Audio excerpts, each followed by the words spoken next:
Welcome to my channel.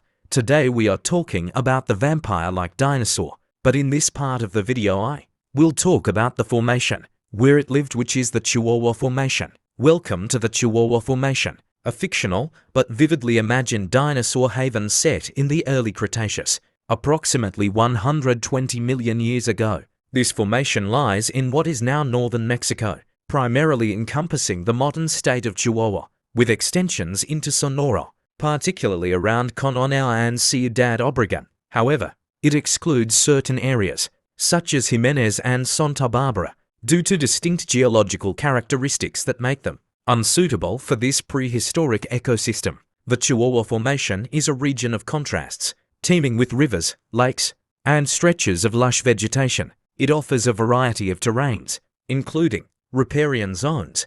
Wide rivers meander through fertile floodplains, bordered by thick vegetation. These areas act as the lifeblood of the ecosystem, attracting herds of herbivores and the predators that follow them. Lakes and wetlands, intermittent lakes and ponds dot the landscape, forming seasonal watering holes. These areas are critical for the survival of the region's fauna during drier seasons. Open plains and forests, a mix of open, grassy plains and dense forests of cycads, conifers, and early flowering plants create diverse habitats. The formation's warm, semi-humid climate ensures that vegetation thrives year-round, making it a prime feeding ground for herbivorous dinosaurs. Seasonal changes, however, bring challenges such as temporary droughts, forcing its inhabitants to adapt or migrate. The plant life in the Chihuahua Formation is as diverse as its terrains. The forests are dominated by conifers, towering trees that provide shade and shelter,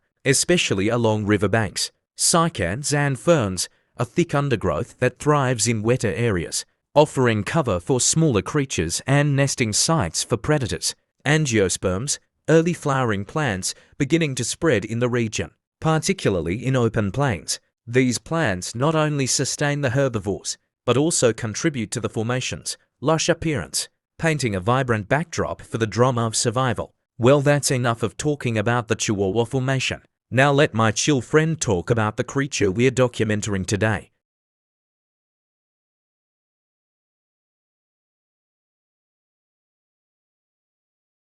Before I talk, let me introduce myself. I'm Chill Guy, and I'm the one that's gonna talk about the creature that we're gonna document about. In the heart of the early Cretaceous, Chihuahua Formation roams one of the most unusual predators of its time, Ostranodontvampraes meridionalis. This medium-sized theropod, a close descendant of the Megalosauridae lineage, is a fascinating example of evolutionary experimentation, blending traits of speed, precision, and vampiric feeding habits.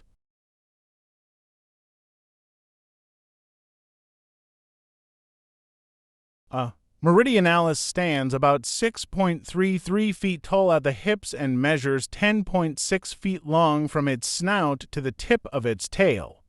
Despite its relatively compact size, it tips the scales at 1.2 tons. This might seem heavy for its size, but much of its weight is concentrated in its strong, well-muscled legs and quirky adaptations for its ambush-based hunting strategy. Interestingly, the creature's bones are unusually light, similar in structure to those of modern-day birds.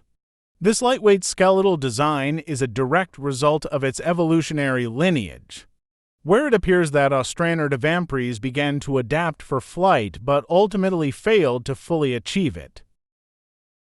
A prevailing theory about A. meridionalis is that it represents an evolutionary dead end in the theropod experiment toward flight.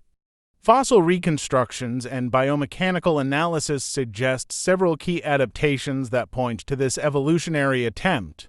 Lightweight bones: like modern birds, its bones are hollow and incredibly light for its size. This structure significantly reduced its body weight, allowing for increased agility and speed. However, these bones remained strong enough to endure the stresses of running and predatory behavior. Merged skin flaps. One of its most fascinating features is the large patches of skin found between its forelimbs and hind limbs. which seem to have been precursors to wing-like structures. These flaps may have originally evolved to help regulate body temperature or as stabilizers for balance while running. However, they suggest that its ancestors may have been experimenting with forms of gliding or arboreal lifestyles, perhaps moving through trees or jumping long distances.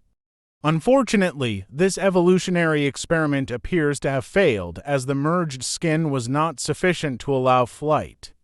The reasons for this failure remain unclear, but theories suggest it could be due to insufficient muscle attachment points for powered flight. The increasing size and weight of the lineage, which negated any potential aerodynamic benefits.